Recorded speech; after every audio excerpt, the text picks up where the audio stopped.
जी कैफेट, आज के लेक्चर का आगाज करते हैं। आज के लेक्चर में हम सबसे पहले डिस्कशन करेंगे होम असाइनमेंट की। कल के लेक्चर में जो आपको होम असाइनमेंट दी गई थी, फिर इसके बाद आज दो एरियाज कवर करेंगे, ट्रेड रिसीवेबल और ट्रेड पेएबल्स का।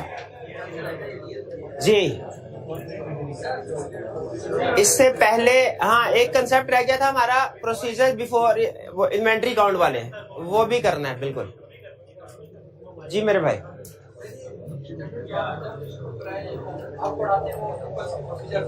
जी जी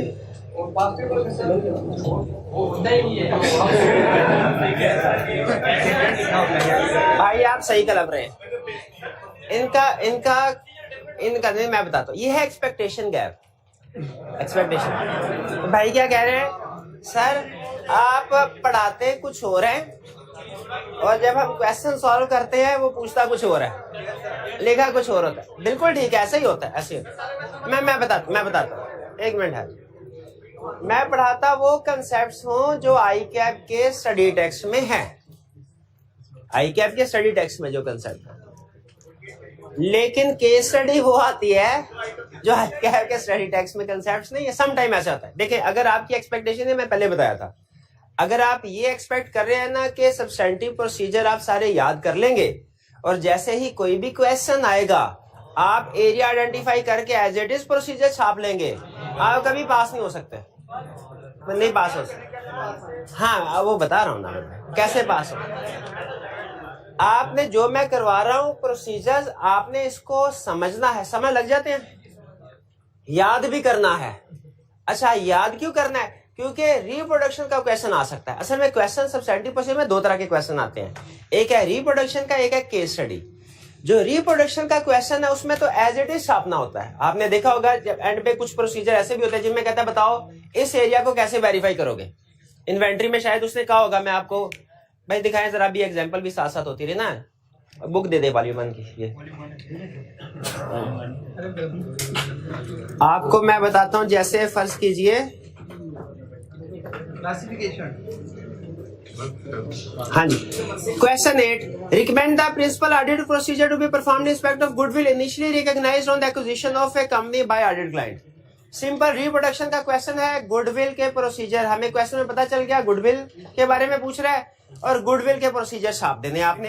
रिप्रोडक्शन का question 1 valuation assertion of tangible non current assets when the company follows revaluation policy. Reproduction का क्वेश्चन, रीवैल्यूएशन के प्रोसीजर छापने हैं। फिर इसके बाद 2 भी यही क्वेश्चन है इसी तरह का। 3 में असर्शंस पूछ रहा है, 5 में भी रिप्रोडक्शन का क्वेश्चन है। ये सारे रिप्रोडक्शन के क्वेश्चन है। रिप्रोडक्शन के क्वेश्चन जो है वो एज इट इज आपने सिर्फ ये जज करना होता है एरिया कौन सा है, और पूरा एरिया पूछ रहा है कि पार्ट ऑफ द एरिया पूछ रहा है। इसके बाद आपने एज इट इज छापना होता है। इस बात पे एग्री करते हैं, मेरे साथ पिक कर रहे हैं? यानी हम इस नतीजे पे पहुंच गए कि हम जो क्लास में स्टडी कर रहे हैं आई कैप की बुक को सामने रख के कवर कर रहे हैं। उसमें से अगर इस एरिया में, अगर इस चैप्टर में से अगर रिप्रोडक्शन का क्वेश्चन आता है तो एज इट इज हमने छापना होगा जो पढ़ा हुआ है वैसा ही, और वो पूछ भी रहा है, ठीक है। लेकिन अगर केस स्टडी आ जाए तो याद रखे नॉलेज आपका यही यूज होगा, लेकिन आपने एज इट इज उसको नहीं छापना होता, एज इट इज नहीं छापना होता, बल्कि केस स्टडी में गिवन इंफॉर्मेशन के लिहाज से आपने प्रोसीजर बताने हैं। और फर्क क्या होता है, बेसिक डिफरेंस क्या होता है कि नॉर्मली जो आपसे रेटिव वाला क्वेश्चन पूछेगा ना, इसमें उसी एरिया के अंदर, जिस एरिया के ऊपर क्वेश्चन बनाएगा ना, उसी एरिया के अंदर रहेगा। उससे आपको रिप्रोडक्शन के किसी भी क्वेश्चन में ऐसा नहीं नजर आएगा कि वो एक ही पार्ट के अंदर दो एरियाज को इन्वॉल्व कर रहा है, कभी नहीं नजर आएगा, कभी नहीं नजर आएगा। लेकिन केस स्टडी के क्वेश्चन में वो अक्सर ऐसा करता है कि एक ही पार्ट के अंदर एक से ज्यादा एरियाज के प्रोसीजर पूछ लेता है, ठीक है। ऐसे हमने कुछ क्वेश्चन भी प्रैक्टिस किए।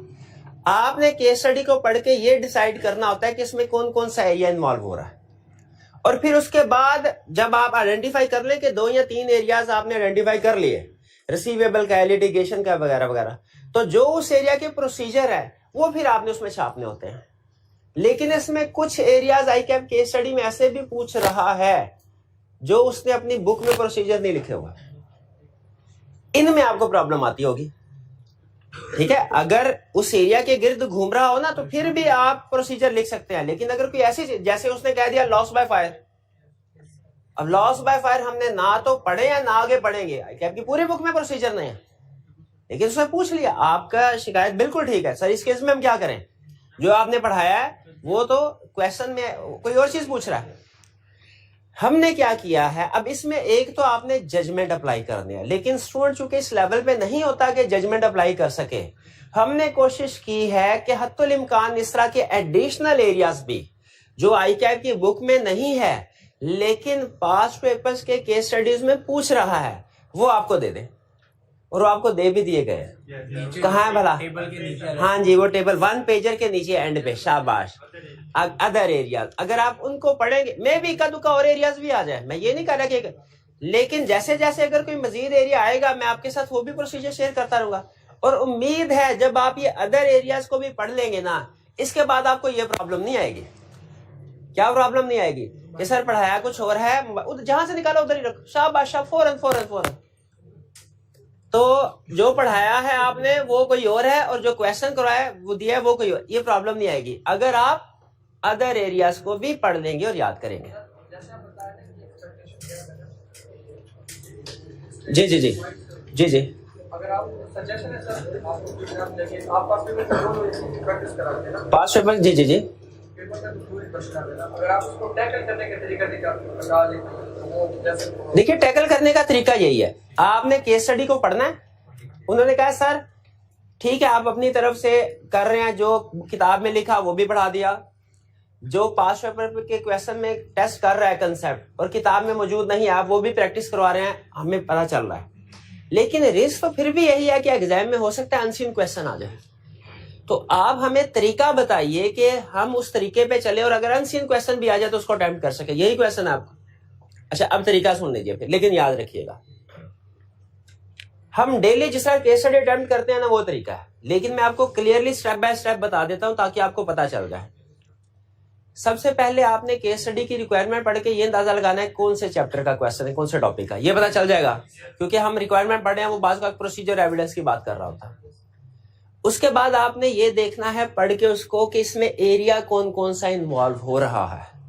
केस स्टडी में मल्टीपल एरियाज इन्वॉल्व होते हैं नॉर्मली, यानी बजाय ये कि वो एक ही एरिया के ऊपर 6 नंबर का क्वेश्चन पूछ ले, वो एक सिचुएशन के अंदर 2 या 3 एरियाज दे देगा, 2-2 3-3 मार्क्स के साथ। ठीक है, वो एरिया आइडेंटिफाई करना है। एरिया आइडेंटिफाई होता है और होना चाहिए, ये कोई प्रॉब्लम आपको ये आएगी कि यार ये एरिया जो है ना इसके प्रोसीजर कौन से है, ये पता नहीं हमने पढ़ा कि नहीं पढ़ा, ये प्रॉब्लम आनी चाहिए। लेकिन ये प्रॉब्लम नहीं आनी चाहिए कि एरिया कौन सा है, वो आपको पता चल जाना चाहिए क्वेश्चन में जो इन्फॉर्मेशन दे रहा है। अगर आपको यही नहीं पता चला ना कि एरिया कौन सा है फिर प्रॉब्लम है। लेकिन एरिया पता चल गया, अब ये नहीं पता चल रहा प्रोसीजर कहां पे लिखे हुए थे, तो मे भी वो प्रोसीजर आपके बुक में लिखे हो, नहीं तो कुछ के प्रोसीजर जो बुक में नहीं लिखे वो आपको 1 पेजर पे मिल जाएंगे। ठीक है, वो 1 पेजर पे मिल जाए। अगर उसमें भी प्रोसीजर नहीं मिलता आप उसको लिखे और मुझे बताएं, ठीक है, मैं फिर उसको ऐड ऑन कर दूंगा। ठीक है, उम्मीद यही है कि वो पास्ट पेपर्स के ट्रेंड को फॉलो करेगा और जो प्रोसीजर आपको 1 पेजर पे एडिशनल दे दिए गए हैं उनसे बाहर नहीं जाएगा। ठीक है, हाँ इक्का दुक्का ऐसा है जो अभी भी हमने ऐड करवाना है आपसे। जैसे अभी मैं आज का लेक्चर जब तैयार कर रहा था, क्वेश्चन देख रहा था तो एक और एरिया आ गया, लेकिन वो मैं आज आपसे डिस्कस करूंगा, कोशिश करूंगा कि आप खुद से अपनी जजमेंट के जरिए से मुझे बताएं कि इस एरिया में क्या प्रोसीजर परफॉर्म। असल मेरा जो लेक्चर होता है ना वो ये प्रोसीजर पढ़ाना नहीं होता, आपको केस स्टडी करवाना होता है। केस स्टडी में जो कंसेप्ट डिस्कस हो रहे होते हैं ना वो सीखा था। ठीक है, ये तो आप खुद से भी पढ़ सकते हैं, आप अभी किसी भी एरिया को उठा के देख लें, उसके सारे प्रोसीजर पढ़ लें, आपको समझ लग जाएगी क्या कह रहा है। टेस्ट करके देख लें कोई भी। मैं अभी अगर आपसे ये कहूँ ना, वो जब मैं शुरू में ऑडिट स्टार्ट किया था तब मैं इस वक्त नॉर्मली ये किया करता था, क्या आप स्टूडेंट को कह दिया ट्रेड रिसीवेबल का एरिया पढ़ के आना, कोई प्रॉब्लम हुई तो पूछ लेना। स्टूडेंट पढ़ के आते थे, ना वो पढ़ते थे ना उन्हें कोई प्रॉब्लम होती थी, मैं भी अज्यूम कर लेता था नहीं पूछ रहे तो आता ही होगा उन्हें। लेकिन अब मैं ऐसे नहीं करता, अब मैं एक खुद से पढ़ाता हूँ फिर उसके साथ केस स्टडी भी प्रैक्टिस करवाता हूँ। ठीक है, हाँ जब उनका रिजल्ट आया फिर ही पता चलता है ना, उस्ताद ऐसे तो पक्का नहीं हो जाता। जी और कोई क्वेश्चन? मटेरियल को लिखा है check whether correct quantity of material used. ये क्वांटिटी मटेरियल की आप कौन सा डॉक्यूमेंट यूज करेंगे? एक प्रोसीजर है इन्वेंट्री में, कौन सा प्रोसीजर है? Check whether correct quantity of material used. Check करना है कि whether correct quantity of material is use. असल में प्रैक्टिकली स्टैंडर्ड कॉस्टिंग होती है कि हर प्रोडक्ट जो बननी है ना उस पर कितना मटेरियल लगेगा। ठीक है, हम क्या करते हैं, सिंपल, हम क्लाइंट को कहते हैं भाई कितना मटेरियल कंज्यूम हुआ, इन्वेंट्री का ओपनिंग बैलेंस कितना था, परचेजेस कितनी हुई, क्लोजिंग कितना कंजम्पशन निकल आती है। स्टैंडर्ड कॉस्टिंग के साथ कंजम्पशन को डिवाइड कर लेते हैं और कहते हैं बताओ इतने यूनिट बने या कि नहीं बने। तो जो स्टैंडर्ड कॉस्टिंग का पेज होता है ना, उससे हम कंपेयर कर लेते हैं कि मटेरियल यूज कितना होना चाहिए था और एक्चुअली कितना हुआ। अक्सर फैक्ट्री मैनेजर वाले क्या करते हैं कि वो मटेरियल जो है ना मार्केट में सेल कर रहे होते हैं और कहते हैं कंज्यूम हो गया सर। असल में वेरिएंस एनालिसिस जो आप कैलकुलेट करते हैं ना कॉस्ट में, आपको तो सिर्फ ये बता दिया जाता है उसकी एडजस्टमेंट इधर डालो इधर डालो इधर डालो। ऑडिट में ये भी सिखाया जाता है भाई पहले पूछो वेरिएंस आया क्यों। वेरिएंस है, एक होता है वेरिएंस की भी दो रीजन होती हैं। अब बात आगे चली जाएगी डिटेल में। प्राइस का वेरिएंस जस्टिफाइड होता है, क्वांटिटी का वेरिएंस जस्टिफाइड नहीं होता। एज ऑडिटर हम सीधा क्वांटिटी के वेरिएंस पे पहुंच जाते हैं, भाई किधर गए स्टॉक। ठीक है जी। वॉल्यूम 2 के सजेस्टेड सॉल्यूशन जो है वो किसने लिखे हैं? अच्छा मेरी एक आदत है, ये मैं आपको बता दूं, आपने सम टाइम ऐसा लिखा होगा, बाज़ औक़ात गलती हो जाती है, कभी जीआरएन की जगह जीडीएन लिखा जाता है, कभी एक आधा प्रोसीजर कम हो गया ज्यादा होगा। ये क्यों होते हैं? देखें काम करने का ना एक, अब मैं वैसे ज्यादा नहीं डिस्कस करना चाहता है इस बात को। काम करने के दो तरीके होते हैं। एक तरीका ये होता है बंदा सेफ खेले। सेफ कैसे खेलता है बंदा? आई कैप का सोल्यूशन आया as it is copy paste कर दो, ये सेफ है। कोई अव्वल तो कोई गलती होगी नहीं, और कोई गलती होगी भी हम कहते हैं आई कैप की गलती है, भाई मेरी थोड़ी गलती है, ये होता है। लेकिन इसमें कुछ प्रॉब्लम्स होती हैं। वो क्या? आई कैप का सोल्यूशन एक ही बंदा नहीं बना रहा होता, वहां पे जिसको भी उन्होंने कॉन्ट्रैक्ट दिया हर बंदा उसकी अपनी वोकैबुलरी होती है, वो प्रोफेशनल लोग होते हैं। वो इस तरीके से सोल्यूशन बाज़ औक़ात बनाते हैं जो कि होता तो टेक्निकली करेक्ट है, स्टूडेंट के लिए समझना मुश्किल हो जाता है। आप आई कैप की किताब पढ़ लेंगे आपको समझ आती जाएगी। आप एवरेज स्टूडेंट आई कैप की किताब को याद नहीं कर सकता, याद करके देख ले, नहीं याद होगा आपको, उसकी कुछ आपको रीजन समझ नहीं आएगी। लेकिन जो प्रोफेशनल टीचर है ना, उनको अंदाजा होता है कि वो कंसेप्ट समझाने के लिए उस बंदे ने जिसने किताब लिखी है उसका ये सर्द नहीं है कि स्टूडेंट को याद भी करवाना है या स्टूडेंट को समझाना भी है। उसकी ये सरदर्द किसकी होती है? उस्ताद की होती है। उसमें अगर कोई कमी, हाँ भाई, तो इसीलिए अगर हम एज इट इज सोल्यूशन को कॉपी पेस्ट कर दे तो इसमें टीचर तो की जिंदगी तो सुकून में है, लेकिन स्टूडेंट की जिंदगी जो है ना वो थोड़ी टफ हो जाती है। वो कहता है सर इसी तरह की केस स्टडी है, उधर फॉर्मेट कुछ हो रहा है, फॉर्मेट कुछ हो रहा है, बताया किसको फॉलो करना है। अकाउंटिंग में शायद आप इस तरह का इशू फेस करते होगे, एक ही अटेम्प्ट में हाँ एक फॉर्मेट कुछ हो रहा है दूसरा फॉर्मेट। तो जरूरी होता है कि एक सिमेट्री हो। स्टूडेंट को तो आप एग्जाम में बैठ के ये डिसाइड तो नहीं करेंगे कि ये इस क्वेश्चन में कौन सा फॉर्मेट लगाना है, इसमें कौन सा। तो एक ही तरह का फॉर्मेट होना चाहिए, सिमेट्री, ताकि आप उसको फॉलो करें। इसीलिए मेरी कोशिश यही होती है पूरी बुक में कोई भी काम जो मैं करता हूं ना, कॉपी पेस्ट ना करो। एक एक सोल्यूशन जो है वो मैं खुद से लिखता हूँ, खुद से बैठ के। इसीलिए आपने देखा होगा अक्सर मेरे जो काम होते हैं वो डिले हो जाते हैं। नहीं, मकसद ये नहीं था, मकसद ये नहीं था। मेरे अक्सर जो काम है ना, जो मैंने टास्क, वो डिले हो जाते हैं। लेकिन इस वजह से होते हैं कि जब तक मेरी तसल्ली नहीं होती ना, मैं वो चीज स्टूडेंट को नहीं प्रोवाइड करता, वहां मुनासिब नहीं होता वो बाद में। तो इसीलिए गलतियां जरूर होंगी, गलतियां बल्कि शायद दूसरों की निस्बत ज्यादा होंगी, शायद किसी दूसरे बुक में, हाँ। लेकिन कोशिश मेरी ये होती है कि आसान हो जाए, क्योंकि बंदा जब जो काम करेगा वही गलती करेगा ना। जिसने काम ही नहीं करना उससे गलती क्या होगी? मैं ये नहीं कह रहा कि दूसरे टीचर काम नहीं करते, ऐसे सारे का, हर एक का अपना अपना तरीकाकार होता है, हर एक का अपना अपना तरीकाकार होता है। हाँ बस, हाँ जहां कहीं कभी ऐसा हो इक्का दुक्का ऐसा कि मैंने एज इट इज अगर प्रोड्यूस कर दिया, तो मैं नीचे स्पेसिफिकली लिखता हूँ कि ये आई कैप का सजेस्टेड सॉल्यूशन है, उसको मैंने as it is copy paste किया।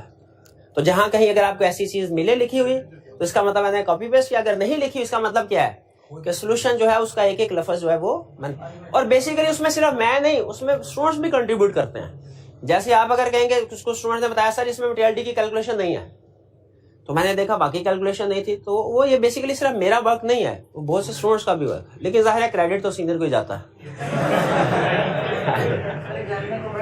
बहरहाल हाँ एग्जामिनर कमेंट्स एग्जामिनर क्या, वो मेरे नहीं है, लेकिन एक काम मैं करता हूँ, एग्जामिनर कमेंट्स को एज इट इज नहीं प्रोड्यूस करता।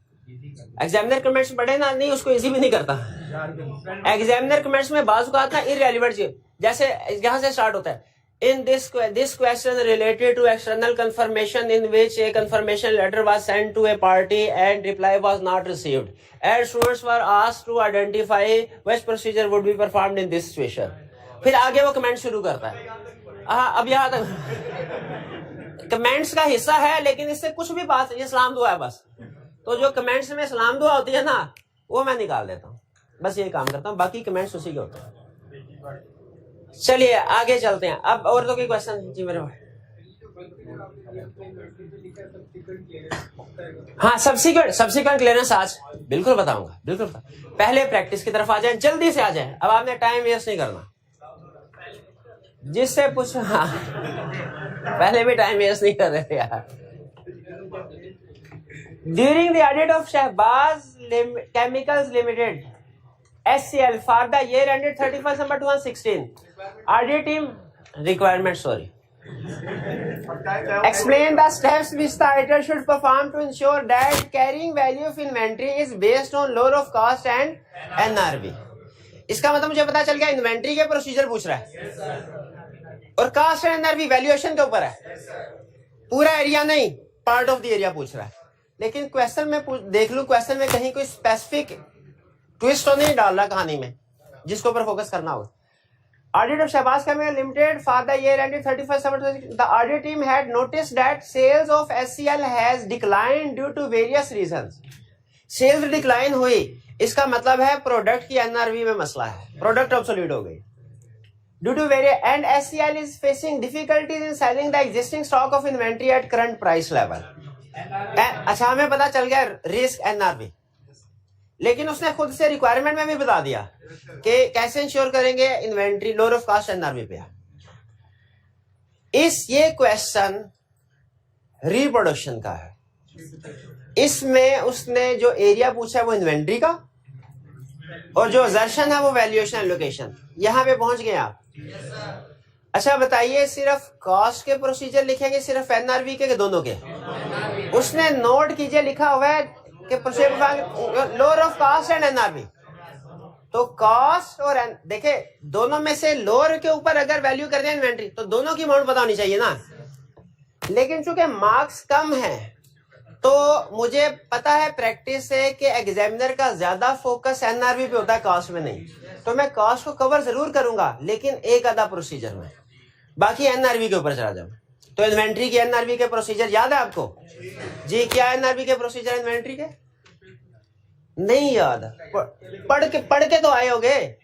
दो प्रोसीजर बता, एक प्रोसीजर बता दे इन्वेंट्री के एनआरवी का, बस मैनेजमेंट से डिस्कस करना। Ageing report,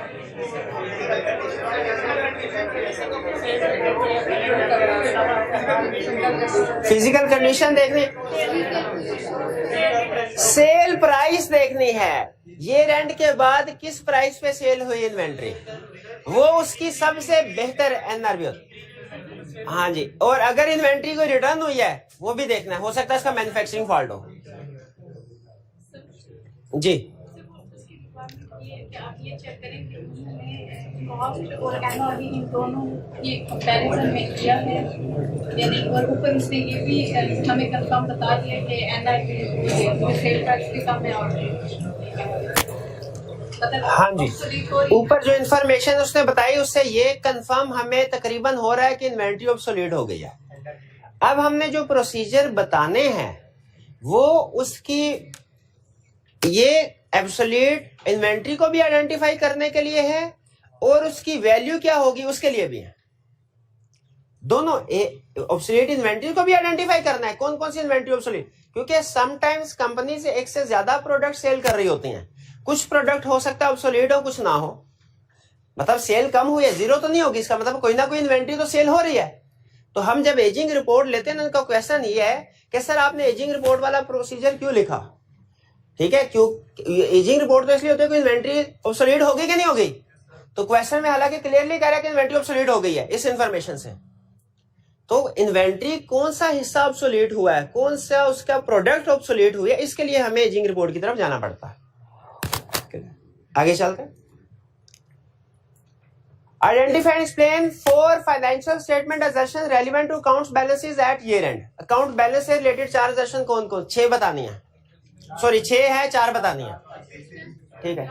For each identified assertion describe substantive procedure relevant to audit of year end inventory. 1 minute है ये प्रोसीजर में, 1 मिनट है ये assertions आप बता दी, कोई assertion बताएं, existence इन्वेंट्री से रिलेटेड प्रोसीजर बताएं। 1 मिनट है ये, उनको बताने दीजिए जल्दी से।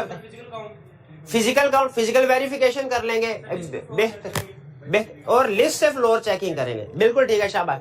दूसरी सेशन बताइए जी जी। क्लासिफिकेशन, क्लासिफिकेशन अकाउंट बैलेंस की सेशन है क्या? क्लासिफिकेशन का प्रोसीजर बताएं मेरे भाई। Cut off on sale and purchase, नहीं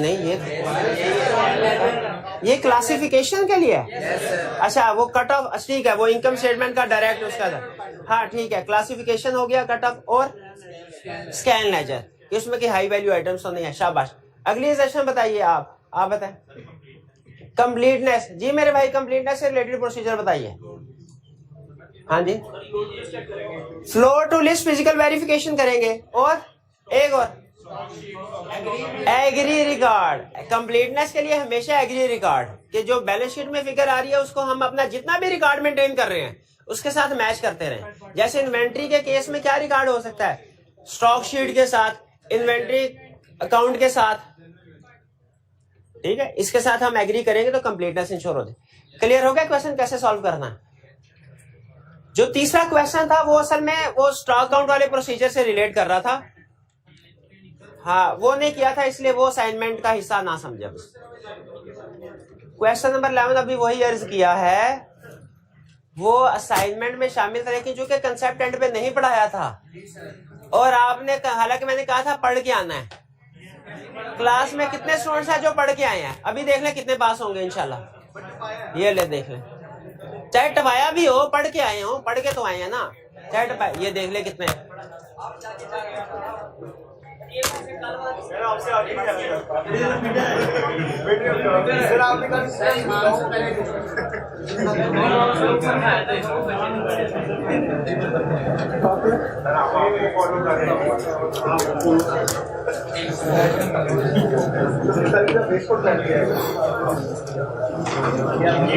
वॉल्यूम 1 के क्वेश्चन हुए, असल कहानी अभी बाकी है, असल गेम इधर है भाई। एंडिव हो जाए कोई बात नहीं, असल यही है, मैंने सिखाना है। वो तो आपको बताया, वो तो आप खुद भी पढ़ सकते हैं, ये भी वैसे खुद कर सकते हैं आप। रिक्वायरमेंट फॉर ईच ऑफ, अब इसमें भी 2 पार्ट्स थे, मैंने सिर्फ 2 या 3 थे, मैंने सिर्फ रेलिवेंट पोर्शन उठाया। कह रहा for each of the above independent met state the audit procedure which may be performed by your audit team. पता चल गया प्रोसीजर पूछ रहा है। Discuss with reason implication on the audit report, report में इम्पैक्ट भी पूछ रहा है। अच्छा अब ये मेरे भाई अप्रोच वाले भाई तवज्जो इधर। You are a partner in a firm of chartered accountant, following independent matters are under your consideration. Draft financial statements of EPL for the year ended 31 January, अजीबो गरीब सा ईयर एंड दे दिया है confuse करने के लिए।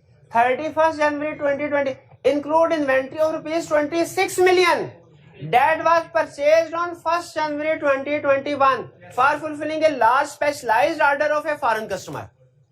यहां तक मुझे कहानी में कोई प्रॉब्लम नजर नहीं है, परचेज किया था, ठीक है।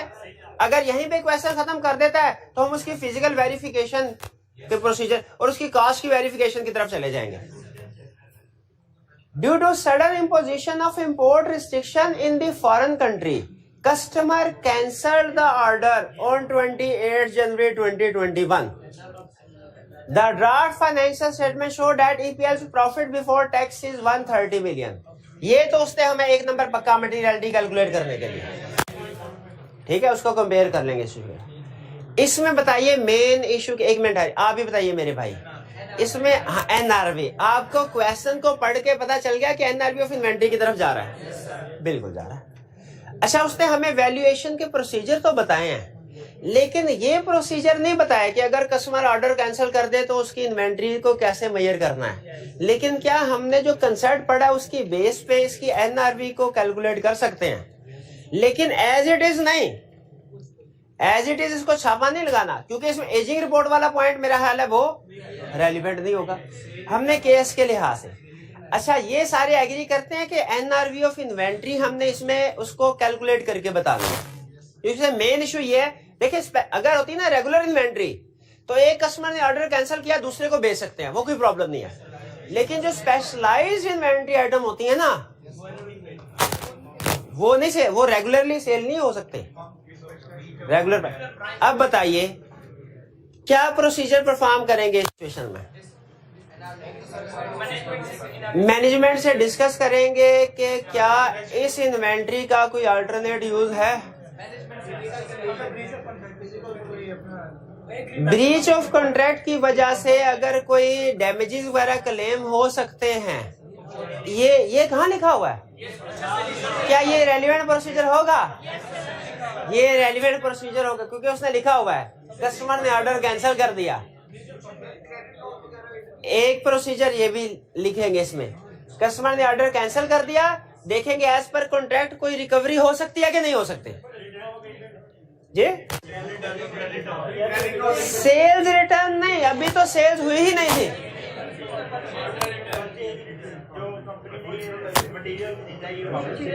मटेरियल खरीदा है, ये वापस किया जा सकता है कि नहीं किया जा सकता? नहीं, ये प्रोसीजर नहीं है। अब इन्वेंट्री आपकी है, अब आपने इसके एनआरवी के प्रोसीजर क्या? एक तो आपको पता है एनआरवी डिपेंड करती है बेस्ट अल्टरनेट यूज के ऊपर, ठीक है, कि बेस्ट अल्टरनेट यूज क्या है। मैनेजमेंट से वो पूछेंगे, फिर इन्वेंट्री की कैलकुलेशन मैनेजमेंट से लेंगे, इस एनआरवी की कैलकुलेशन, उसकी कैलकुलेशन को चेक करेंगे, और इसके अलावा ईयर एंड के बाद इस इन्वेंट्री को किस प्राइस पे सेल किया है या क्या डिस्पोज किया, इसका सब्सिक्वेंट स्टेटस देखेंगे। लीगल टाइम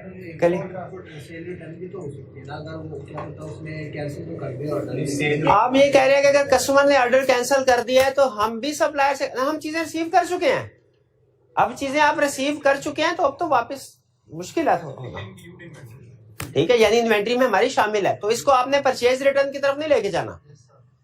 सेल्स रिटर्न है, इसमें दो इश्यूज थे, एक इन्वेंट्री की एनआरवी के प्रोसीजर बताने हैं, और दूसरा एक हिडन इशू था कि ब्रीच ऑफ कॉन्ट्रैक्ट है, उसमें आप डैमेजेस क्लेम कर सकते हैं कहना जी। उसने एडवांस नहीं दिया, क्वेश्चन में नई इन्फॉर्मेशन, तो इसका मतलब है एडवांस नहीं दिया होगा। अब अगर आपने अपने प्रोसीजर से इसकी एनआरवी कैलकुलेट कर ली और क्लाइंट ने अब आगे फर्दर कह रहे हैं इम्पैक्ट ऑन रिपोर्ट भी बताइए। पहली सिचुएशन, अगर क्लाइंट ने इस इन्वेंट्री को एनआरवी पे रिकॉर्ड कर लिया, अनमोडिफाइड ओपिनियन, की ऑर्डर मैटर आएगा क्या? की ऑर्डर मैटर क्यों आएगा? स्पेशलाइज्ड इन्वेंट्री है और एनआरवी, बिल्कुल एनआरवी वैल्यूएशन जब कभी हम डिटरमिन करते हैं वो एक कम्प्लेक्स इशू होता है, स्पेशलाइज्ड नेचर इन्वेंट्री की। अगर तो अनमोडिफाइड, और अगर इसको एनआरवी पे राइट डाउन नहीं किया गया तो फिर मिस स्टेटमेंट होगी। इफेक्ट क्या है? मटेरियल कंपेयर कर लिया आपने कैलकुलेट करके, क्वालिफाइड ओपिनियन, और बेसिस फॉर क्वालिफाइड ओपिनियन में इसको एक्सप्लेन कर दिया जाएगा नेचर ऑफ स्टूडेंट। क्लियर हो गया ये इशू? चल जी,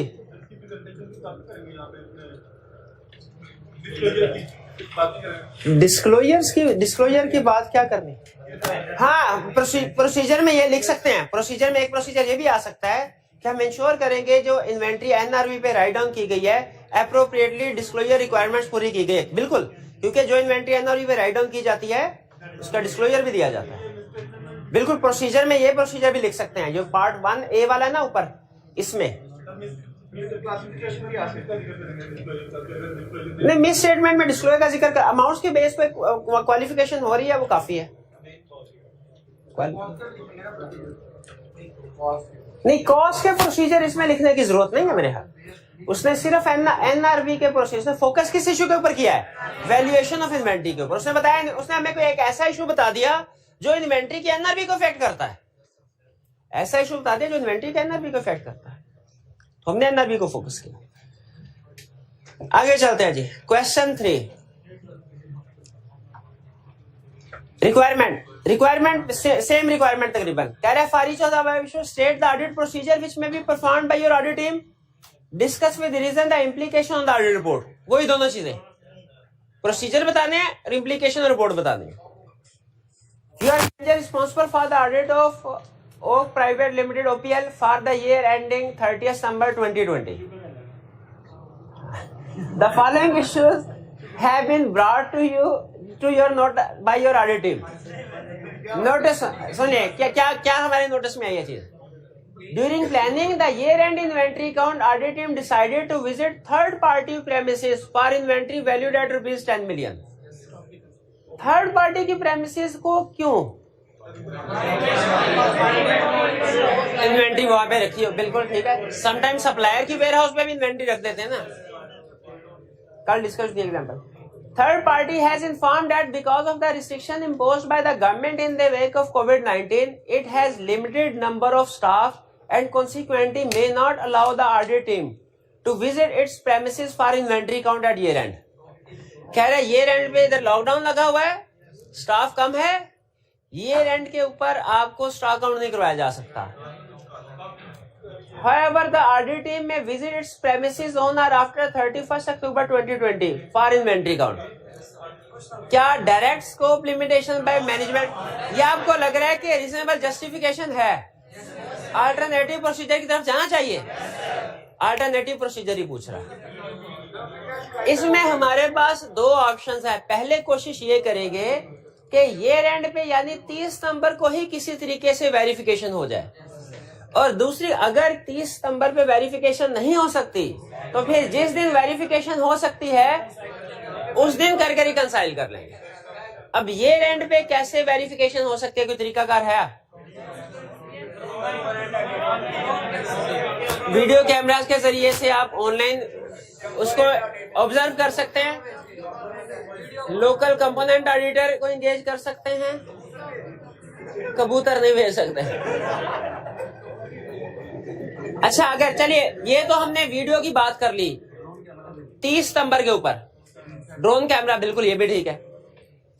अगर हाँ यार ड्रोन कैमरा इसीलिए भेजेंगे ना, इन्वेंट्री है तो उसका तस्वीरें लेके हमें भेजें। अगर 31 अक्टूबर को स्टॉक काउंट किया है, रिवर्स वर्किंग, अच्छा रिवर्स वर्किंग को एक्सप्लेन करना है आपने। रिवर्स सेल्स को ऐड करके परचेजेस को लेस करेंगे, ये आप अकाउंटिंग का तरीकाकार बता रहे हैं, रिवर्स वर्किंग का, ऑडिट का नहीं। ये बात प्रोसीजर ठीक है, ऐसे लिखेंगे, लेकिन आपने डॉक्यूमेंट्स की बात नहीं की।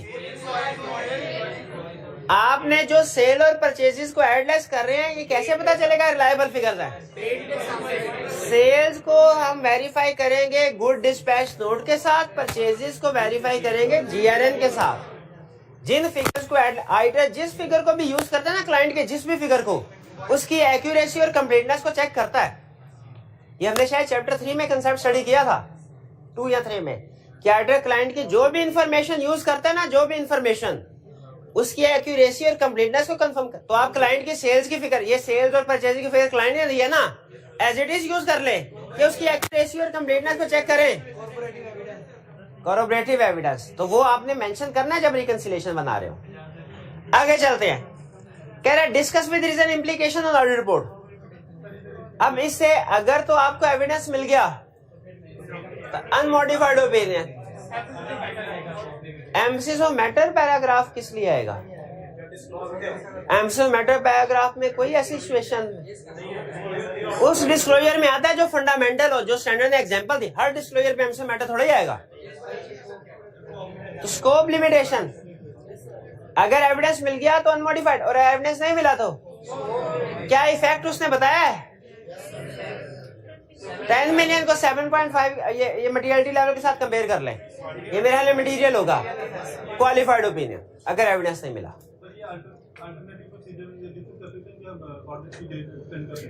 क्या अल्टरनेटिव प्रोसीजर्स में ये डिस्कस कर सकते हैं कि डेडलाइन एक्सटेंड कर दें? एक प्रोसीजर के तौर पे डिस्कस कर सकते हैं, लेकिन यहाँ पे वो हमें कहीं पे ये इंफॉर्मेशन दे नहीं रहा कि डेडलाइन करीब है। वो तो खुद उसने कह दिया कि भाई 31 अक्टूबर को आ जाओ, तो डेडलाइन एक्सटेंड करके भी हमने यही काम करना है ना। 31 अक्टूबर को ना से 30 नवंबर पे चले जाएंगे, काम तो यही करना है, रिवर्स वर्किंग करनी है। स्ट्रिक्ट एसओपीज के मुताबिक करने नहीं, वो कह रहा है पॉसिबल नहीं है, पॉसिबल ले लो जी।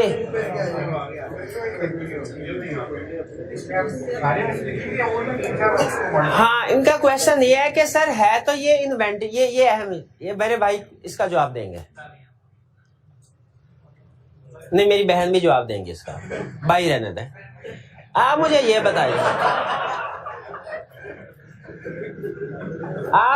बताइए कि यहाँ पे उनका सवाल ये है, सर है ये इन्वेंट्री का एरिया, आपने सारा फोकस हमारा करवा दिया कि इन्वेंट्री ईयर एंड पे नहीं, किसी दूसरी डेट, ईयर एंड पे पॉसिबल नहीं है, किसी दूसरी डेट पे काउंट कर रहे हैं और किस तरीके से ईयर एंड के फिगर पे पहुंचना है।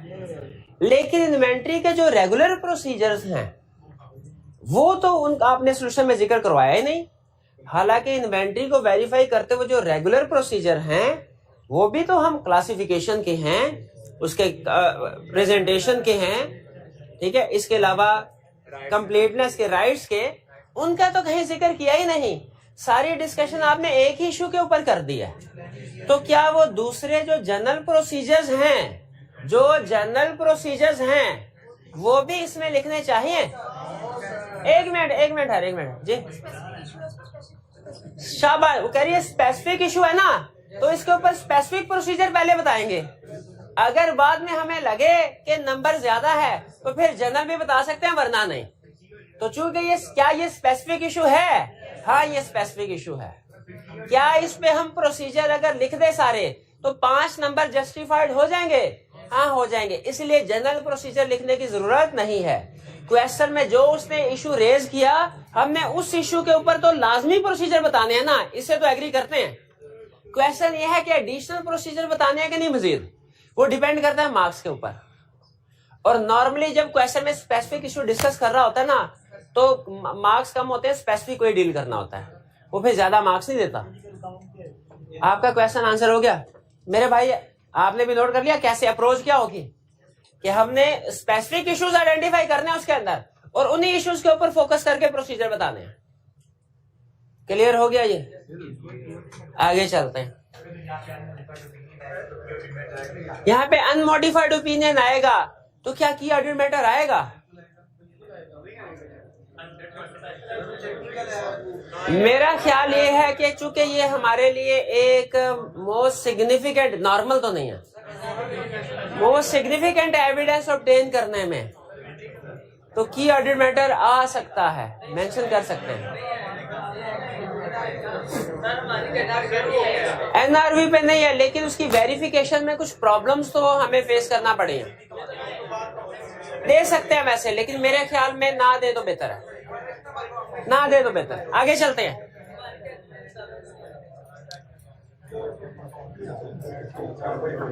रिक्वायर्ड,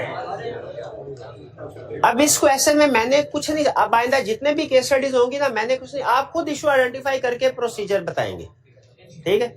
और मैं जिस स्टूडेंट से पूछूंगा वही बताएगा। खास तौर पे एंड पे जो स्टूडेंट बैठे हैं, अब इनकी बारी है, और खास तौर पे जो स्टूडेंट पीछे मुड़ के देख रहे हैं, तो किसकी बारी है?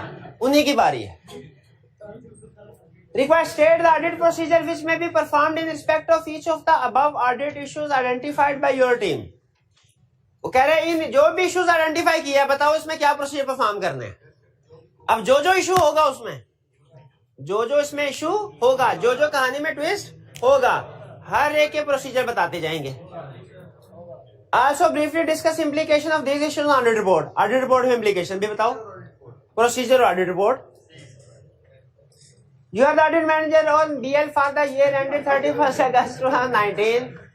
Following issues has been brought to your notice by your audit team. On these, अच्छा year end नोट कर लें 31st अगस्त, ऑन 20 सितंबर 2019 यानी ईयर एंड के बाद, one of the warehouse of BL caught fire, destroying entire inventory, furniture, fixture and equipment. The book value of the destroyed assets at time of fire was ₹100 million. BL has lodged a claim with the insurance company. Draft financial statement show profit before tax है और total assets है, वो आपको बताया materiality calculate करें। Inventory गई सबसे पहले नॉन एडजस्टिंग इवेंट जिसका डिस्क्लोजर आएगा। अच्छा, अब एक क्वेश्चन मुझे बताइए, डिस्क्लोजर्स में फाइनेंशियल अमाउंट्स इंक्लूड होती हैं कि नहीं?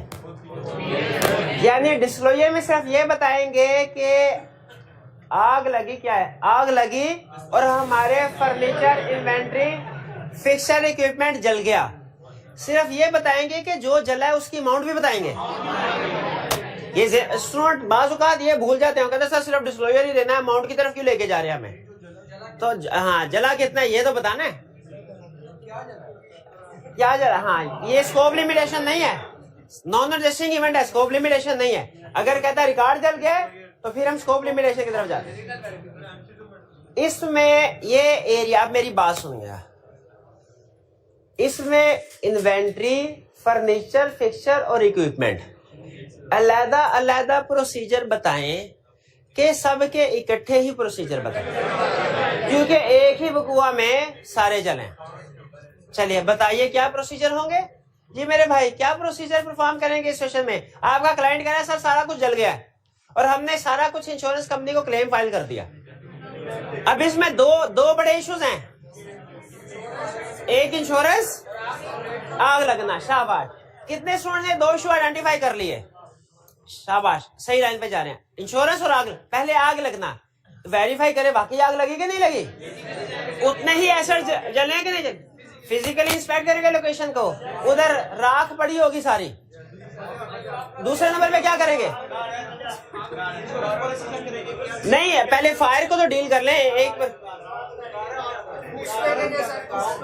बुक्स देखेंगे ये एवेल्युएट करने के लिए कि पास में कितने एसेट्स मौजूद होते थे। क्योंकि आपको पता है ना, बाजू का बैंक में डाका पड़े 10 मिलियन का, तो अखबार में खबर आ जाती है 20 मिलियन लूटा गया, बाकी का 10 मिलियन क्या होता है, वो मैनेजर भी ले जा।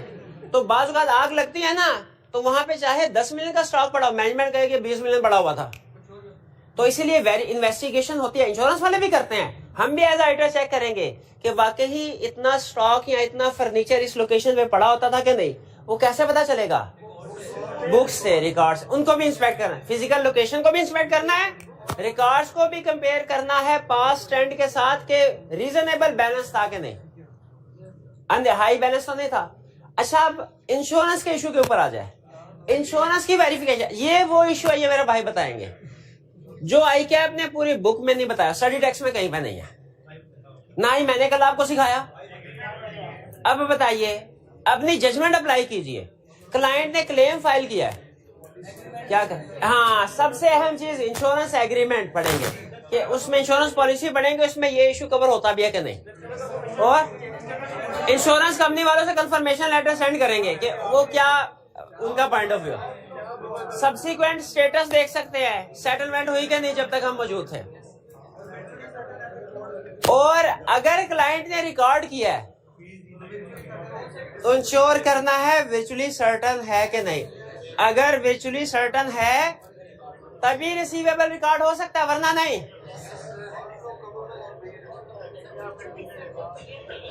विचुअली सर्टन कब होता है? जब इंश्योरेंस कंपनी अपनी लायबिलिटी एडमिट कर लेगी, क्लेम अप्रूव कर देगी, तब जी वो एक्सटर्नल कंफर्मेशन से पता चलेगा कि उन्होंने क्लेम अप्रूव कर दिया या अभी इन्वेस्टिगेशन के प्रोसेस में, और अप्रूव कर दिया तो क्या है, वो कंफर्मेशन से पता चलेगा।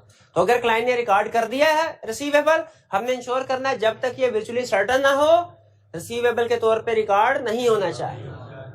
ये क्लियर हो गया? ये चलिए, ये थे हमारा इम्प्लीकेशन रिपोर्ट। हाँ शाबाश शाबाश।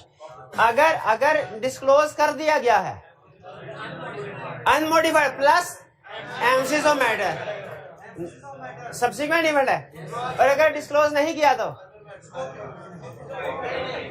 ये अदर मैटर वाला, शाबाश। अदर मैटर वाला कौन था? अदर मैटर वाला कौन था? एमसीज ऑफ मैटर है भाई, प्यारे भाई, एमसीज ऑफ जी। अगर डिस्क्लोज नहीं किया तो अदर मैटर आएगा।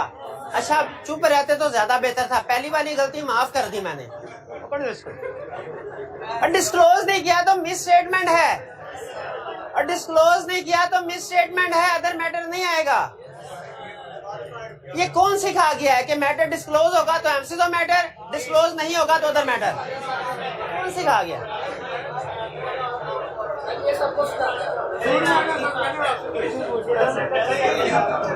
डिस्क्लोज, अच्छा याद रखने को बड़ा आसान हो। डिस्क्लोज कर दिया एमसीज ऑफ मैटर, नहीं डिस्क्लोज किया तो अदर मैटर। ऐसी की तैसी फेर के रख दी सारी आईडी।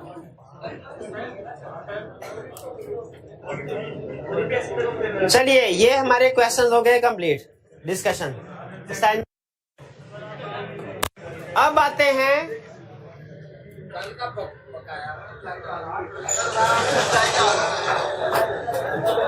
कल का बकाया भी कर लेंगे, पहले आज का कर लेना।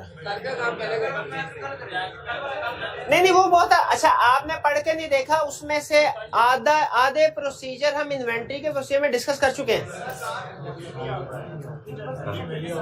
मैं ये चाह रहा हूं कि बजाय ये कि आपको जल्दी जल्दी पढ़ाऊं, तसल्ली से पढ़ाऊंगा कल, क्योंकि अगर वो पढ़ा दिया ना आज, तो आज की असाइनमेंट आप नहीं कर पाएंगे। मैं चाह रहा हूं आप आज की असाइनमेंट करें। क्या 2.5 घंटे लग जाए? तो रोज के 2 घंटे कहा हुआ है मैंने। और ये चूंकि सबसे अहम चैप्टर चल रहा है, तो आधा घंटा और कुछ दिनों के लिए दे दो, बाद में 1.5 घंटा कर देना।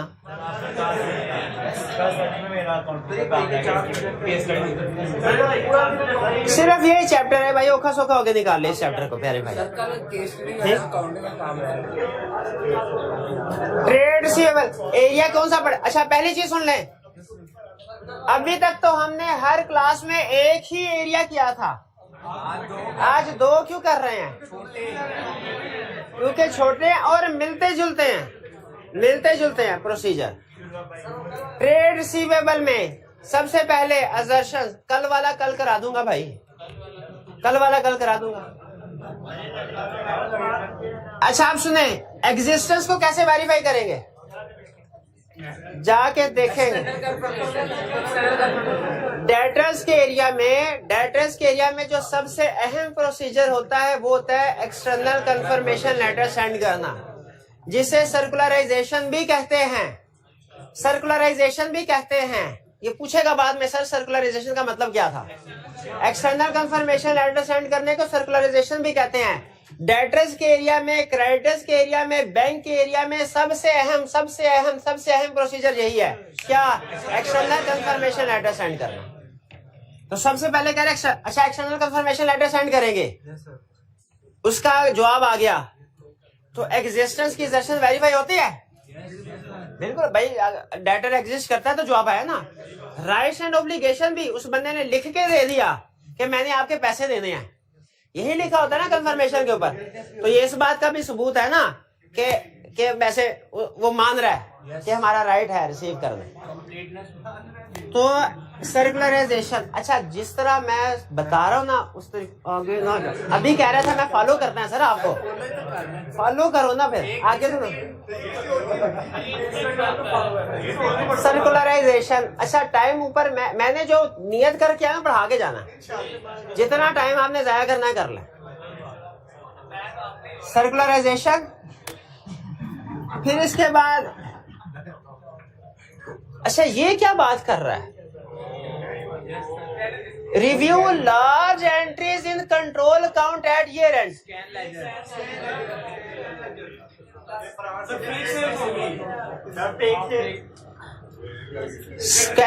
स्कैन लेजर तो यहां पे आ रहा है, ईयर एंड पे कट ऑफ। अच्छा यहाँ पे क्या प्रोसीजर, क्या सुन लें। एक प्रोसीजर है डेटर्स का पूरे साल का अकाउंट स्कैन करें और उसमें देखें कहीं कोई ऐसे डेटर्स तो नहीं है जो लॉन्ग टर्म रिसीवेबल हो, अनयूजुअल हो, ठीक है, या रिलेटेड पार्टी वाले हो, वो यहां पे कवर हो गए, ठीक है। ये खास तौर पे फोकस कर रहे हैं, आपने नोट नहीं किया, ये रेंट के ऊपर। ये रेंट के मुझे ये बताइए, क्लाइंट ने फेक सेल रिकॉर्ड करनी है, कब करेगा? ड्यूरिंग द ईयर के ये रेंट पे करेगा। तो हमें ये रेंट पे जो लार्ज ट्रांजैक्शंस हैं उनके ऊपर फोकस करना चाहिए कि नहीं?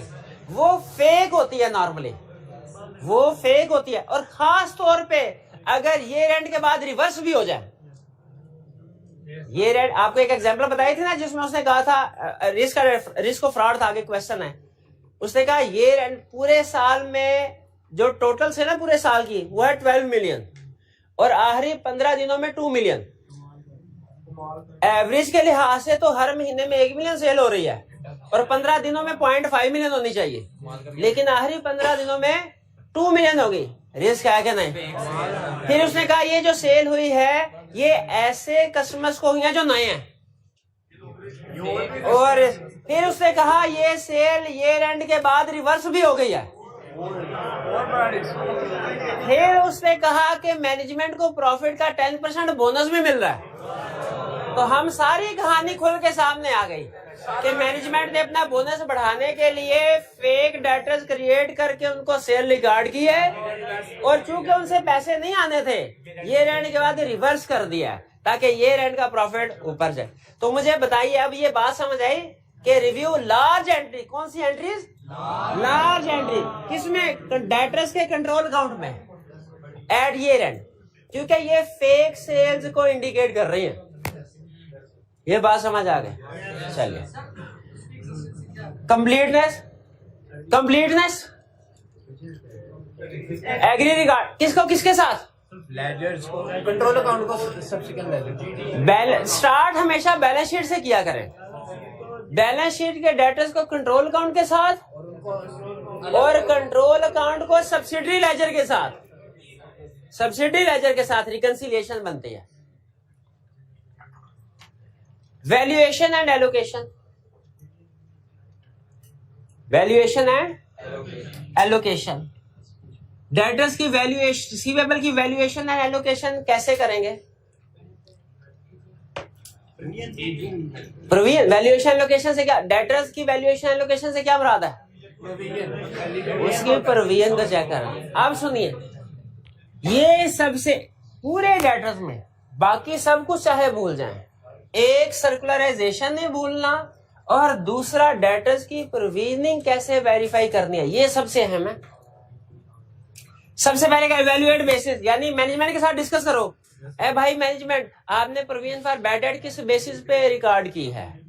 वो कहेगा सर सबको 10% रेट लगा दिया, क्या ये बेसिस ठीक है? उसे एजिंग रिपोर्ट बनानी चाहिए। अगर वो ये कहता है तो उसका मतलब हमारा रिस्क बढ़ जाएगा। काउंटिंग में ना आप दोनों चीजें सीखते हैं, स्टेट 10% रेट लगा के प्रोविजन और एजिंग के जरिए, लेकिन ऑडिट में क्या सीखते हैं आप कि जो स्टेट 10% लगाते हैं ना वो तरीका गलत है एजिंग से, क्योंकि जो पुराने डेटर्स हैं उन पे प्रोविजन ज्यादा होनी चाहिए, नए डेटर्स पे कम। ये घोड़े गधे एक बराबर नहीं हो जाने चाहिए कि 10% सब पे लगा दिया, नहीं।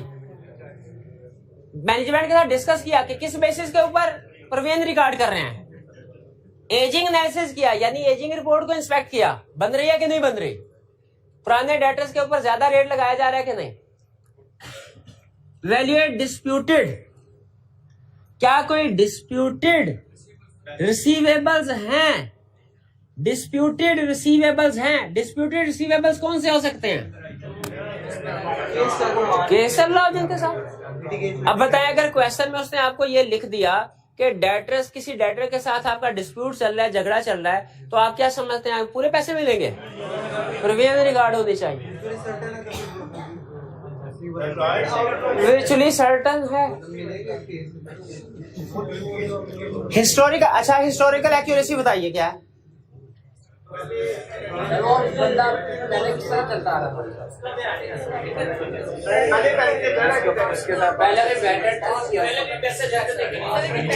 ये एक सिंगल डेटर के लिए नहीं है, ये एग्री पूरे डेटर्स के लिए। ये भाईजान इस अटेम्प्ट में पास होंगे कि नहीं, आप कैसे असेस करें? एविडेंस, हम एविडेंस की बेस पे देखेंगे पास्ट में ये कितने पेपर दे के कितने पास होते रहे हैं। यह है हिस्टोरिकल एक्यूरेसी। अगर मैनेजमेंट पास्ट में जो provision for bad debt record करती रही है, एक्चुअली बाद में तकरीबन उतने ही डेट बैड होते रहे हैं, इसका मतलब है पास्ट में रिकॉर्डिंग मैनेजमेंट की ठीक होती थी, तो अब भी प्रोबेबली ठीक होगी। ये एक इंडिकेशन है, याद रखें, इस पे हमारी पूरी तसल्ली नहीं हो जाएगी, लेकिन हम इस फैक्टर को कंसीडर करते हैं, ठीक है। और अगर पास्ट में प्रोविजन का और एक्चुअल का ज्यादा डिफरेंस होता था, तो इस दफा भी पास्ट में गलत प्रोविजन रिकॉर्ड करते रहे, इस दफा भी गलत होगी मोस्ट प्रोबेबली। तो हिस्टोरिकल एक्यूरेसी देखनी चाहिए। और ये एक ऐसा प्रोसीजर जो कि केस स्टडी में आपके काम आएगा। और भाई ने क्वेश्चन भी स्टार्ट में पूछा था, एक सब्सिक्वेंट क्लियरेंस बताएं। सब्सिक्वेंट देखिए, फिजिकल वेरिफिकेशन है ना, ये दो तरह से प्रोसीजर परफॉर्म होता है। आज के लेक्चर का सबसे टेक्निकल पॉइंट सुनने के लिए तैयार हो जाए। फिजिकल वेरिफिकेशन का प्रोसीजर दो तरह से परफॉर्म होता है, list to floor, assertion change हो जाती है ना। सब्सिक्वेंट क्लियरेंस ये आपका डेटर्स के लिए भी होता है, क्रेडिटर्स के लिए भी, लेकिन दोनों में तरीकाकार फर्क है। मैं पहले आपको बता दूं परफॉर्म कैसे होते हैं। सब्सिक्वेंट क्लियरेंस का प्रोसीजर परफॉर्म करने के दो तरीके हैं। पहला तरीका मैं बताऊंगा, असर्शन आप बताएंगे। पहला तरीका, select a sample of receivable from subsidiary ledger. Subsidiary ledger में इंडिविजुअल लेटर आ रहे हैं। Select a sample of receivables from subsidiary and inspect whether after the year end subsequent to year cash has been received from them. क्या ये एक relevant procedure हमें perform करना चाहिए कि ईयर एंड पे जो रिसीवेबल है, ईयर एंड के बाद उनसे पैसे मिले कि नहीं मिले? यस। असर्शन कौन सी? एग्जिस्टेंस। अब प्रोसीजर सुनिए। Select a sample of receipts after the year end and check whether receivable has been recorded in balance sheet. कौन से? ये प्रोसीजर को किस सजेशन को वेरीफाई कर रहा है? कंप्लीटनेस के लिए। अगर हम क्रेडिटर्स का जो बैलेंस शीट डेट पे क्रेडिटर्स है उनका सैंपल सेलेक्ट करें और देखें ईयर एंड के बाद पेमेंट हो गई कि नहीं हो गई,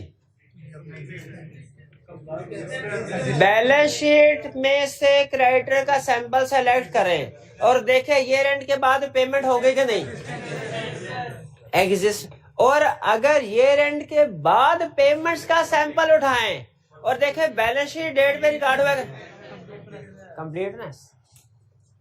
हमारा एक लिस्टेड क्लाइंट था, मुझे याद है, उसमें उसकी रिपोर्ट 2-3 दिन डिले हो गई थी इस वजह से।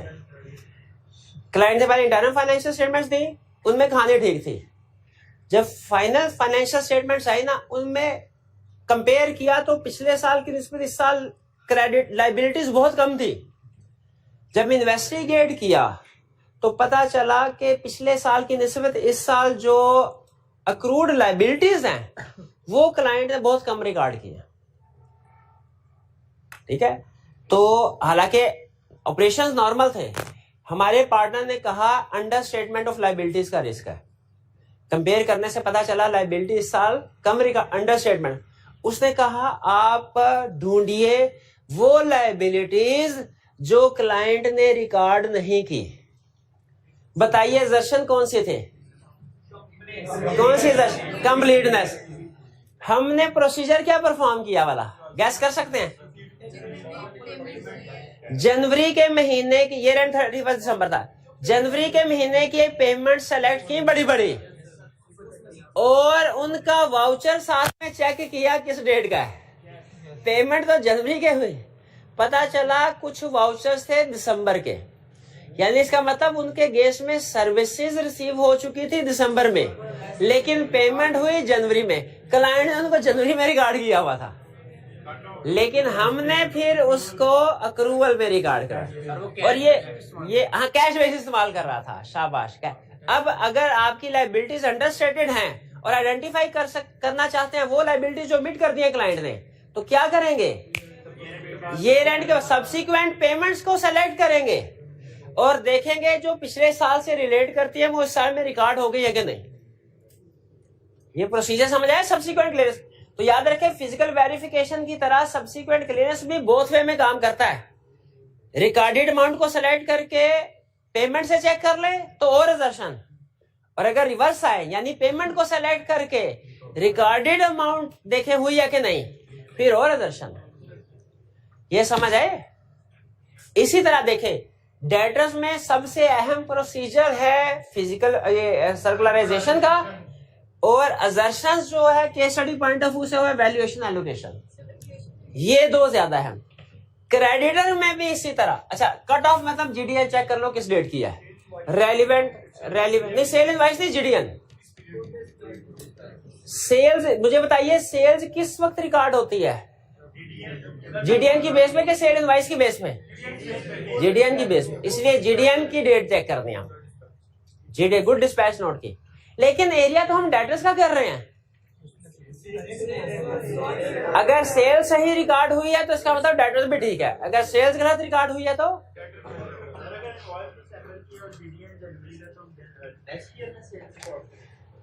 इनवॉइस दिसंबर की है और जीडीएन जनवरी की है, तो ये नेक्स्ट ईयर में होनी चाहिए। बिल्कुल याद रखे, सेल या पर है क्या जी, सेल कब रिकॉर्ड होनी चाहिए, जीडीएन की बेस पे के इनवॉइस की बेस पे? जब गुड डिस्पैच हो तो चाहे इनवॉइस पहले आए चाहे बाद में आए, हमारी सेल कब रिकॉर्ड होनी चाहिए, गुड डिस्पैच हो जाए। और एक जगह पे उसने केस स्टडी में कंसर्न पूछा था, उसने कहा क्लाइंट ने इनवॉइस भेज दी, हमारा सप्लायर था क्लाइंट का, उसने इनवॉइस भेज दी, चीजें अगले महीने भेजी, परचेज क्लाइंट ने जैसे ही इनवॉइस आई परचेज रिकॉर्ड कर ली। क्या सिस्टम ठीक है कि उसमें वीकनेस है? वीकनेस क्या वीकनेस है? परचेज गुड रिसीट की बेस पे रिकॉर्ड होनी चाहिए। भाई काउंटिंग में सीखते नहीं हैं आप, ये इंट्रो में जो परचेज है वो जीआरएन की बेस पे रिकॉर्ड होनी चाहिए, सेल्स है गुड डिस्पैच नोट की बेस पे रिकॉर्ड होनी। तो ये गुड डिस्पैच नोट है, सेल इनवॉइस नहीं है। कि वो कब रिकॉर्ड हुई है यानी, हाँ ठीक है, जिस महीने की गुड डिस्पैच नोट हो उसी महीने की रिकॉर्डिंग, उसी महीने की सेल इनवॉइस होनी चाहिए। अगर वो जो कहेगा ना केस स्टडी में आएगा तो हम उसको डिस्कस कर लेंगे। अगर वो कहे क्या कह दिया, बता क्या कह दिया है?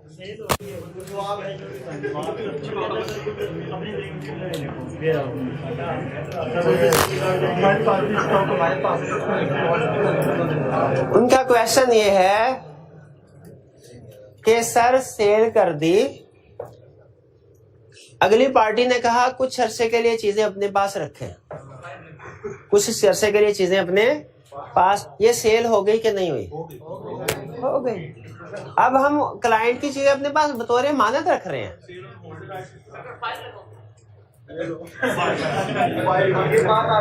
Trade payables, trade payable. अच्छा मुझे बताइए, डेटर क्या हर एरिया में, हर एरिया की 6-6 दर्शन होती है? हर एरिया में एक जैसी दर्शन अहम होती है कि किसी में कोई दर्शन ज्यादा कोई कम? डेटर में सबसे ज्यादा अहम दर्शन क्या है? वैल्यूएशन। क्रेडिटर में सबसे अहम क्या होगी? वैल्यूएशन ही, कंप्लीटनेस। क्लाइंट एसेट्स को ओवरस्टेट करने की कोशिश करता है और लायबिलिटीज को अंडरस्टेट करने की कोशिश करता है। डेटर्स के केस में एग्जिस्टेंस और वैल्यूएशन ज्यादा अहम है। एग्जिस्टेंस कैसे, कहीं फेक डेटर तो रिकॉर्ड नहीं कर दिए। वैल्यूएशन कैसे, डेटर बैड डेट हो गए रिकॉर्ड ही नहीं किए नुकसान से बचने के लिए। डेटर्स में एग्जिस्टेंस और वैल्यूएशन सबसे ज्यादा अहम है। क्रेडिटर्स में वैल्यूएशन अहम नहीं है, एग्जिस्टेंस अहम नहीं है, कंप्लीटनेस। इधर क्लाइंट ने ज्यादा से ज्यादा किया होगा डेटर्स को, क्रेडिटर्स में कम से कम किया, इसमें ज्यादा रिस्क हमारा नो डाउट। बाकी की सेक्शन भी चेक करेंगे, ज्यादा रिस्क किसका है? कंप्लीटनेस का। एग्री किसको किससे करना है? रिकॉर्ड के साथ, ठीक है। सर्कुलराइजेशन ये क्लियर है, कंफर्मेशन लेटर सेंड करना है। सब्सिक्वेंट पेमेंट, अच्छा सब्सिक्वेंट पेमेंट इधर भी है, ये है जनरल, ये कंप्लीटनेस के लिए उसने लैदा कर दिए, बाकी की सारी दर्शन के लिए उसने लैदा कर दिए। ये वाले एरिया में ना डेटर्स और क्रेडिटर्स में आई कैप दर्शन वाइज नहीं चला। फिक्स एसेट्स में इन्वेंटरी में तो हमें दर्शन दे के बताता था ना, इस दर्शन का ये प्रोसीजर, इस दर्शन का ये प्रोसीजर, इन्वेंटरी में इसी तरह किया था ना दर्शन। इसमें उसने सिर्फ जो अहम वाली दर्शन है उसको लैदा किया है, बाकी की दर्शन सारी इकट्ठी कर दी। तो हम साइंसदान बनते हुए ये वाली दर्शन को अलग-अलग कर दें कि जैसे उसने दिया है इसी तरीके से याद कर लें। जो काम उसने नहीं किया वो हमें भी करने की जरूरत नहीं है, नहीं पेपर में नहीं करेगा, ये कंफर्म बात है।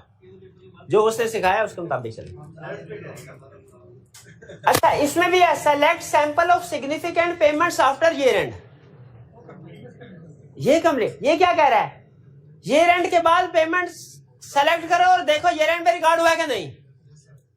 यहां पे क्या कह रहा है, ईयर एंड पे सैंपल सेलेक्ट करो, देखो ईयर एंड के बाद पेमेंट हुई कि नहीं। ये दोनों प्रोसीजर ज़हन में रखिएगा, है एक जैसे लेकिन डायरेक्शन का फर्क है। हाँ जी, कंट्रोल एंड अकाउंट की एंट्रीज उधर देखी थी, इधर भी देखेंगे। क्लासिफिकेशन प्रेजेंटेशन उधर देखेंगे, इधर भी देखे थे। एजिंग रिपोर्ट उधर देखी, इधर भी देखेंगे। अच्छा इसीलिए तो डेटा और क्रेडिटर इकट्ठे सिखाए थे क्योंकि प्रोसीजर मिलते जुलते हैं। लेकिन आपने मेरी बात पे यकीन नहीं करना, मैं क्या कह रहा हूं, डेटर्स के और क्रेडिटर्स के प्रोसीजर मिलते जुलते। अच्छा ये क्या कह रहा है, compare list of creditors with last year. पिछले इस साल के क्या पिछले साल बैलेंस क्या, ये तो नहीं पिछले साल 20 मिलियन था, इस साल 2 लाख है। ये जो आपको बताया था पार्टनर ने एनालिटिकल प्रोसीजर परफॉर्म किया था, उससे पता चला क्रेडिटर कम है। ये अहम प्रोसीजर है। इस साल के क्रेडिटर्स की लिस्ट लेके उसे पिछले साल के क्रेडिटर के साथ कंपेयर करो कि देखो पिछले साल ज्यादा और इस साल कम तो नहीं है। कट ऑफ ऑन परचेजेस जैसे उधर था, कट ऑफ जीडीएन पे था, ये कट ऑफ जीआरएन पे होगा। कंपेयर अकाउंट स्टेटमेंट का क्या मतलब है,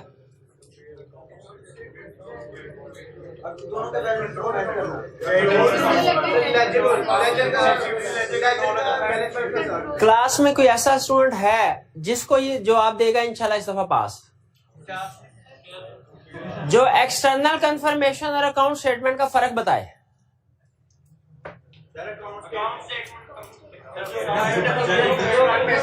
जब हम परचेज करते हैं तो अकाउंट स्टेटमेंट आते हैं। अकाउंट स्टेटमेंट पीरियड के बाद दी जाती है रेगुलर। अकाउंट स्टेटमेंट हर महीने क्लाइंट और उसके जो कस्टमर सब एक दूसरे को भेज रहे होते हैं।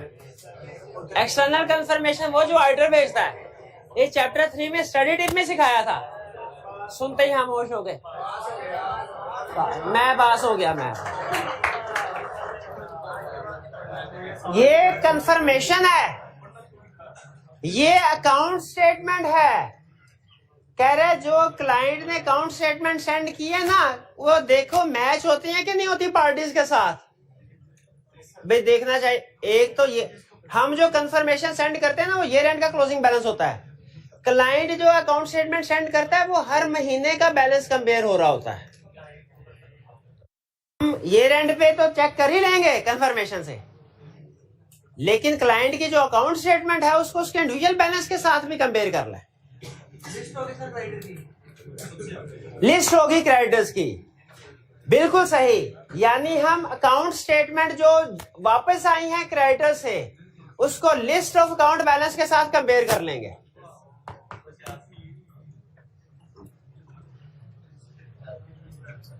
ठीक है। पेंडिंग जीआरएन क्या होता है?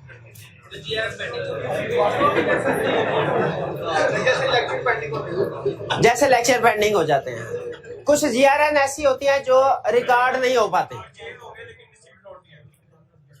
परचेज हो गई, चीजें आ गई हैं लेकिन रिकॉर्ड नहीं की एंट्री। जैसे लेक्चर्स आपके अकाउंट में पहुंच गए हैं, आपने अभी देखे नहीं है, नहीं एंड पे भूल ही जाते हैं, क्लाइंट भी भूल ही जाते हैं एंड पे जीआरएन रिकॉर्ड करना। वो फिर हम उसे याद करवाते हैं। अब सुन लें वो क्वेश्चन जो आपको सिखाया नहीं और आई क्या पूछेगा। भैया केस स्टडी आप, हाँ नहीं, डेटर्स के प्रोसीजर आए, क्राइटेरिया के प्रोसीजर सीख लिए। अब एक सिचुएशन दे रहा हूं आपको, आपने बताना है कि ये आपने सीखी कि नहीं। अगर नहीं सीखी तो कल इसके प्रोसीजर तैयार करके आने हैं। क्लाइंट का एक डेटर था, हमें पता चला कि वो बैंकरप्ट हो गया है। एक डेटर था मिस्टर ए, बैंकरप्ट हो गया है, क्या प्रोसीजर परफॉर्म करेंगे? अब देखिए प्रोविजन फॉर बैड डेट के प्रोसीजर हैं, लेकिन ये तो ओवरऑल प्रोसीजर है।